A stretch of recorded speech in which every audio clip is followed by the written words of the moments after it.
നമസ്കാരം, നാട്ടുരാജ്യ ന്യൂസിലേക്ക് സ്വാഗതം. കലൂർക്കാട് സ്റ്റേഷൻ എസ്.ഐ മുഹമ്മദിനെ വാഹനം ഇടിപ്പിച്ച് കൊല്ലാൻ തുടങ്ങിയിട്ട് 5-ാം ദിവസത്തേക്ക് കടക്കുന്നു. മുഖ്യപ്രതികളുടെ കൂട്ടുകാരെ കസ്റ്റഡിയിലെടുത്ത് പറഞ്ഞുവിട്ടു എന്നു മാത്രം. പ്രതി എസ്.ഐയെ കൊല്ലാൻ ശ്രമിച്ചതാണെന്ന് അപകടം സാക്ഷ്യപ്പെടുത്തുന്ന രീതികളിൽ നിന്നും നമുക്ക് മനസ്സിലാകും.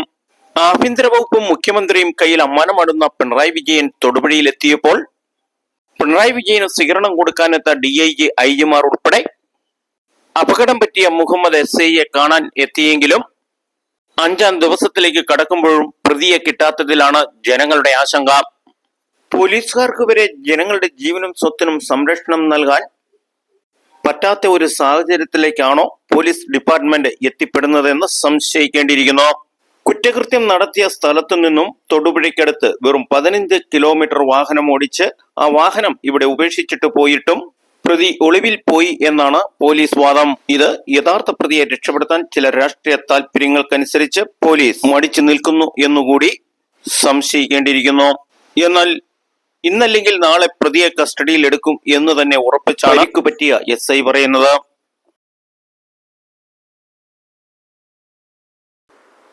സാറേ, അന്ന് ഈ അപകടം ഉണ്ടായ ദിവസം നമുക്ക് എങ്ങനെയാണ് ഈ വാഹനം ചെയ്യാനൊരു സംശയം തോന്നിയത്? അന്നുണ്ടായ സാഹചര്യം എന്ന് പറയാമോ? വൈകിട്ട് 3:30 സ്റ്റേഷനിൽ ഞങ്ങൾ പെട്രോളിങ്ങിനായിട്ട് പുറത്തിറങ്ങി. ഞാനും ജിബി എന്ന് പറഞ്ഞൊരു പോലീസുകാരനായിരുന്നു. പുള്ളിയാണ് വണ്ടി ഓടിച്ചത്. അപ്പോൾ അങ്ങനെ ടൗണിൽ പെട്രോളിങ് നടത്തിക്കൊണ്ട് നിന്നപ്പോൾ ആപ്പുഴ ഭാഗത്തോട് ഫുട്ബോൾ മത്സരമുണ്ട്. അവിടെ ചെറിയ എന്തോ കശപിശ ഉണ്ടെന്ന് പറഞ്ഞ സ്റ്റേഷനിൽ നിന്ന് കോൾ വന്നായിരുന്നു. അപ്പോൾ ആ സമയത്ത് നാഗപ്പുഴയ്ക്ക് വന്ന് പറഞ്ഞുകൊണ്ട് ഞാൻ ജിബിയുടെ അടുത്ത് പറഞ്ഞ് അങ്ങോട്ട് പോയിക്കൊണ്ടിരിക്കുമ്പോൾ വഴിയാഞ്ചിറ ഭാഗത്തെത്തിയപ്പോൾ റോഡിന് ലെഫ്റ്റ് സൈഡിൽ റോഡ് അരികിലായിട്ട് ഒതുക്കി ഒരു ബ്ലാക്ക് സാൻഡ്രോ ഒതുക്കിയിട്ടേക്കുന്നുണ്ട്. അപ്പോൾ വണ്ടിയൊക്കെ പാസ് ചെയ്ത് കഴിഞ്ഞപ്പോൾ 2 ചെറുപ്പക്കാരെ എൻ്റെ ഫ്രണ്ട് ഗ്ലാസ്സിൽ രണ്ടും താത്തിയിട്ടേക്കുമായിരുന്നു. 2 ചെറുപ്പക്കാരിരിക്കുന്നുണ്ട്. പോലീസിനെ കണ്ടു കഴിഞ്ഞപ്പോഴേക്കും എന്തോ കയ്യിൽ നിന്ന് താഴേക്ക് ഇടുന്ന പോലെ എന്തോ കൈമാറ്റം ചെയ്യുന്ന പോലെ എനിക്ക് പെട്ടെന്ന് തോന്നുന്നു. അപ്പോൾ ഞങ്ങൾക്ക് പ്രത്യേക നിർദ്ദേശം മോളിൽ നിന്നുണ്ടായിരുന്നു. ലഹരി വസ്തുക്കൾ ഇതൊക്കെ ഉണ്ടെങ്കിൽ പിടിക്കണം, കർശനമായിട്ട് വാഹന പരിശോധന നടത്തണം. SP, BJPയുടെ അവിടെ നിന്ന് മോളിൽ നടക്കുന്ന നിർദ്ദേശങ്ങളുണ്ടായിരുന്നു. അപ്പോൾ ഈ പെട്ടെന്ന് നടന്നപ്പോൾ എനിക്ക് പെട്ടെന്ന് ഒരു തോന്നൽ വന്നു, അതിന് വല്ല മയക്കുമരുന്ന് അങ്ങനെ എന്തെങ്കിലും വല്ല ഉപയോഗിക്കണോ എന്താണെന്നോ നോക്കാടാ ജിബി, വണ്ടി ഒന്ന് നിർത്താൻ പറഞ്ഞു. വണ്ടി പാർലായിട്ട് ഇച്ചിരി മുന്നോട്ട് കയറി നിർത്തി കഴിഞ്ഞപ്പോഴേക്കും വണ്ടി നിർത്തി ചവിട്ടി കഴിഞ്ഞപ്പോൾ ഈ കാറ് സ്റ്റാർട്ട് ചെയ്യാൻ നോക്കിയപ്പോൾ അപ്പോൾ GBT ഞാൻ പറഞ്ഞാൽ വണ്ടി അവൻ എടുത്ത് പോകുമല്ലോ, ലെഫ്റ്റിൽ കൂടെ തന്നെ കയറി പോകുന്ന തോന്നുന്നു, നീ വണ്ടി ഒന്ന് ബ്ലോക്ക് ചെയ്യടാൻ പറഞ്ഞിട്ട് കയറ്റി അങ്ങ് വട്ടം വെച്ച് ഫ്രണ്ടും കയറ്റിയിട്ടു. കയറ്റിയിട്ടിട്ട് ഞാൻ പതുക്കെ ഫ്രണ്ട് സീറ്റിൽ നിന്ന് ഇറങ്ങി വന്ന് അപ്പോൾ ഈ വണ്ടി ഓഫ് ചെയ്തു. സ്വാഭാവികമായിട്ട് കാർ ഓഫ് ചെയ്തു, സ്വിച്ച് ഓഫ് ചെയ്തു ചെയ്തിട്ട് ഞാൻ അടുത്തേക്ക് വന്നു. എടാ വണ്ടിയിൽ നിന്ന് ഇറക്കിക്ക്, എന്താ പരിപാടി എന്നാ, വണ്ടി ഒന്ന് നോക്കണം എന്ന് പറഞ്ഞു. അപ്പോൾ ഡ്രൈവർ സൈഡിൻ്റെ അപ്പുറ സീറ്റിലിരുന്നവൻ ഇറങ്ങി, ഒരു ബ്ലാക്ക് ഷർട്ടാണോ അങ്ങനെ എന്തോ ഇട്ട് ഒരുത്തൻ ഇറങ്ങി എൻ്റെ അടുത്തേക്ക് വന്നു. അപ്പോൾ വീണ്ടും സ്റ്റാർട്ട് ചെയ്യാൻ നോക്കുക. അപ്പോൾ ഞാൻ ഈ കീച്ചേനെ കയറി പിടിച്ചതല്ല, താക്കോലെ കയറി പിടിച്ചിട്ട് ഓഫ് ചെയ്തു. ഓഫ് ചെയ്തപ്പോൾ ഇവൻ എൻ്റെ കയ്യിലേക്ക് ഹോൾഡ് ചെയ്തു. അത് ചെറിയൊരു പിടുത്തായി. ഞാൻ താക്കോലെ പിടിക്കുന്ന കീച്ചനോട് കൂട്ടി പിടിച്ചു കഴിഞ്ഞപ്പോൾ വണ്ടി ഓഫായി. താക്കോൽ ഊരി പോകുന്നു കരുതി ഞാൻ ഈ ചൈനും എല്ലാം കൂടെ എൻ്റെ പോക്കറ്റിലേക്ക് ഇട്ടു. അപ്പോഴേക്കും സ്റ്റിയറിംഗിൽ 2 സ്റ്റഡി ആയിട്ട് പിടിച്ചേക്കും. അങ്ങനെ അപ്പോൾ നല്ല സ്ട്രൗട്ട് ആള്. അപ്പൊ ഈ കൂടെ വന്നവൻ എൻ്റെ അടുത്ത് വന്ന് എന്തോ പറഞ്ഞിട്ട് നീ പോടാന്ന് പറഞ്ഞപ്പോൾ അവൻ അങ്ങോട്ട് ഓടി ഇറങ്ങി അപ്പുറ സൈഡിലിരുന്ന ആള്. അപ്പോഴേക്കും ഇവനായിട്ട് ഹോൾഡ് ചെയ്ത് കഴിഞ്ഞപ്പോഴേക്കും ഇവനെന്ത് പിടിവിടുന്നില്ല. 2 പ്രാവശ്യം സ്റ്റിയറിംഗ് പിടിക്കുന്നവരോട് വിടല്ല. അപ്പൊ അതിവിടെ പിക്കപ്പ് ആയിരുന്നു, അതിൽ കൂടെ പോണ്ടായി. അപ്പൊ അവരോട് നിർത്തി, അവരെന്തോ അവിടെ നിർത്തണമെന്ന് പറഞ്ഞു. എല്ലാവരും ഒന്ന് ഇറങ്ങി നോക്കാന്ന് പറഞ്ഞു നമുക്ക്. അപ്പോഴേക്കും ഈ ജിബി എന്ന് പറഞ്ഞ പോലീസുകാരനെ ഞാൻ വിളിച്ചു, ജിബി ഇങ്ങോട്ട് വാന്ന് പറഞ്ഞു. അപ്പൊ ഈ സമയം വണ്ടി സ്റ്റാർട്ടാക്കി. അത് ഞാൻ ശ്രദ്ധപ്പെടുന്നില്ല. ഈ വണ്ടി താക്കോൽ ഊരിയെങ്കിലും എൻ്റെ കയ്യിൽ ഈ കീ ചെയിനും അതിന്റെ ബാക്കിയുള്ള ബോർഡും സാധനങ്ങളൊക്കെ ഇട്ടിട്ടുണ്ടായിരുന്നു. താക്കോൽ ആ വളയത്തിൽ നിന്ന് ഇതൊക്കെ വിട്ടുപോകുന്നു. താക്കോൽ അതിൻ്റെ അടുത്തുള്ള കാര്യം ഞാൻ ശ്രദ്ധപ്പെട്ടില്ല. അപ്പൊ ഈ പിടുത്തുവലിന്റെ ഇടയ്ക്ക് അപ്പൊ മൊത്തം കിട്ടില്ലോ എന്നുള്ള വണ്ടി ഓഫ് ആയതുകൊണ്ട് രീതിയിൽ ഞാൻ ഇരിക്കുന്നു. അപ്പൊ ഒരു സ്റ്റാർട്ടിങ്ങിൽ ഇട്ടേക്കുന്ന ഒരു സൗണ്ട് എനിക്ക് അന്നേരം കിട്ടിയില്ല. ജിബി കൂടെ വന്നു കഴിഞ്ഞപ്പോൾ ഓടാണ്ട് കഴിഞ്ഞപ്പോൾ തന്നെ അവന് മനസ്സിലായില്ല, ഒരാളോട് സഹായിക്കാണ്ട് അവർ പിടിക്കുമെന്നുള്ളൊരു ഘട്ടം വന്നു കഴിഞ്ഞപ്പോൾ റേസ് ചെയ്ത് പെട്ടെന്ന് വണ്ടി ഫ്രണ്ടിലേക്ക് പോലാണ്, ബ്ലോക്കായി കിടക്കണോ, പിന്നെ ഒരു മതിലേക്ക് കയറി കിടക്കുമായിരുന്നു വണ്ടി. റിവേഴ്സ് എടുത്തു കഴിഞ്ഞപ്പോൾ ലെഫ്റ്റ് ഫുൾ ഒടിഞ്ഞിരിക്കുന്ന വണ്ടി ആയതുകൊണ്ട് റൈറ്റിലേക്ക് അങ്ങനെ തട്ടുവന്നു. ഞാൻ ഡ്രൈവറുടെ സൈഡിൽ നിൽക്കുവാണല്ലോ, റോഡിലേക്ക് മണക്കം വിട്ടേക്ക് പറഞ്ഞു പോയി. ലെഫ്റ്റ് വണ്ടി ഫുള്ള് ഒടിച്ചിട്ടേക്കും. വണ്ടി റിവേഴ്സ് എടുത്ത് കഴിഞ്ഞപ്പോൾ റൈറ്റിലേക്ക് ഞാൻ തള്ളി വന്നു ഡ്രൈവർ സൈഡിൽ നിൽക്കുന്നു.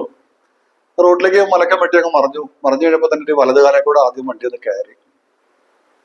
റിവേഴ്സ് വന്നു കഴിഞ്ഞപ്പോ അപ്പോഴേക്കും അവിടെ കൂടിയുള്ള ആളെ പോലീസുകാരെല്ലാവരും കൂടി ഭയങ്കര ഒച്ചപ്പാടും പാടായി. പിന്നെ അവർ ഒന്നുകൂടെ ഫ്രണ്ടിലേക്ക് എടുത്തെന്ന് എനിക്ക് തോന്നുന്നത്. അപ്പോഴേക്കും എനിക്കൊരു തലകറക്കം പോലെയൊക്കെ തോന്നിയായിരുന്നു. അങ്ങനെ കയറി എന്റെ കാലിന്റെ പോലും ഒന്നോടെ കയറി എനിക്ക് തോന്നുന്നു. അപ്പൊ ഈ കാല് വലിക്കാൻ നോക്കി, ഈ കാല് ഞാൻ അപ്പോഴേക്കും ഇച്ചിരി അകത്തിയായിരുന്നു. റിവേഴ്സ് പിന്നെ പോകാനാന്ന് വരും.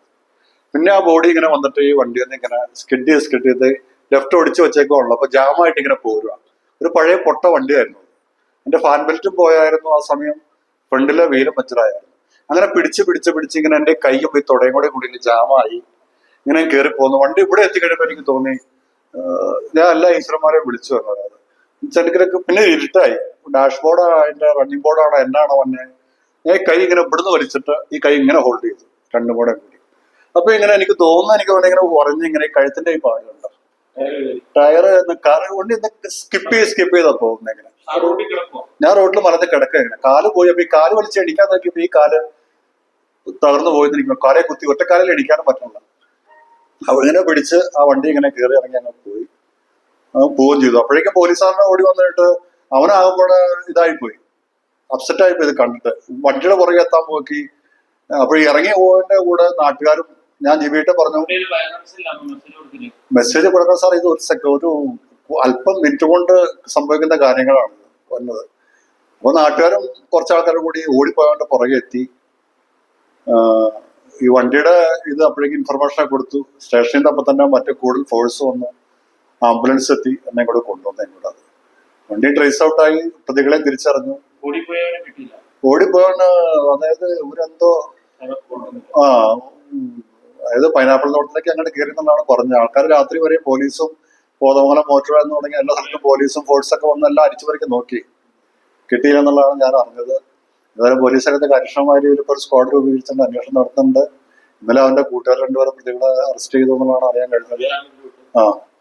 അപ്പൊ അങ്ങനെ എല്ലാ കാര്യങ്ങളും പോലീസ് വളരെ ജാഗ്രത. പിന്നെ തന്നെയല്ല, സർക്കാരിന്റെ ഭാഗത്തുനിന്നാണെങ്കിലും എല്ലാം ഹോസ്പിറ്റലിലേക്ക് വിളിച്ച് കാര്യങ്ങളൊക്കെ അപ്പൊ അന്വേഷിക്കുന്നുണ്ട്. എല്ലാ സഹായങ്ങളും നമ്മളോട് പറഞ്ഞിട്ടുണ്ട്. തൊട്ടടുത്ത ദിവസം തന്നെ പ്രതിഫലം കിട്ടുമെന്ന് നമ്മൾ പ്രതീക്ഷിക്കുന്നത്. ദൈവത്തിന്റെ ഒരു ചെറിയൊരു സഹായം കൂടി ഉണ്ടായി നമുക്കത്. അതിൻ്റെ ഒരു കൂടി രക്ഷപ്പെട്ടു. പിന്നെ വണ്ടി ചെറുതായിരുന്നല്ലോ. അതാണ് ഈ ടയർ ഇങ്ങനെ ഇങ്ങനെ വന്നത്. അത് കഴിഞ്ഞ് ഈ കൈയുടെ ഹോൾഡ് ചെയ്ത് ഇവിടെ എന്തോ തട്ടിച്ചാവുന്നു. അത് കഴിഞ്ഞ ഈ കഴുത്തിന്റെ ഇവിടെ ഇങ്ങനെ വന്നു. അപ്പോഴേ ഞാൻ ഈ കൈ ഇങ്ങനെ പിടിച്ചു ഹോൾഡ് ചെയ്ത് ഇങ്ങനെ ശരിക്കും. അങ്ങനെയാണ് ഇവിടുത്തെ ഈ തൊലിയും ഈ ടയർ ഇങ്ങനെ കഴിഞ്ഞിങ്ങനെ പൊള്ളി ഇങ്ങനെ. പഴയ വണ്ടി ഒരു പിന്നെ ഫാൻ പറ്റൊക്കെ പൊട്ടി. അത് ഒരു മെനക്കെട്ട ഈ SI സാറിന്റെ ജീവൻ പണയം വെച്ചും ഈ കാറിൽ ഉണ്ടായിരുന്നത് എന്താണ്, ആരൊക്കെ എന്ന് അറിയാൻ വേണ്ടിയിട്ടാണ് ജീവൻ പണയം വെച്ചും തന്റെ ദൗത്യം നിർവഹിച്ചത്. എന്നാൽ ഇതുവരെയും കാർ ആരുടെയെന്ന്, ഇതിൽ ഉണ്ടായിരുന്നത് എന്താണ്, കാറിൽ ഉണ്ടായിരുന്ന സാധനങ്ങൾ എവിടെ പോയി, ഇങ്ങനെ വലിയ ക്രിമിനൽ പശ്ചാത്തലം ഉള്ള ഈ കേസിന്റെ വിവിധ വഴികളെ പറ്റിയാണ് പോലീസ് അന്വേഷിച്ചുകൊണ്ടിരിക്കുന്നത്. നാട്ടുരാജ്യ ന്യൂസിനു വേണ്ടി റിപ്പോർട്ടിംഗ് KK വിജയൻ.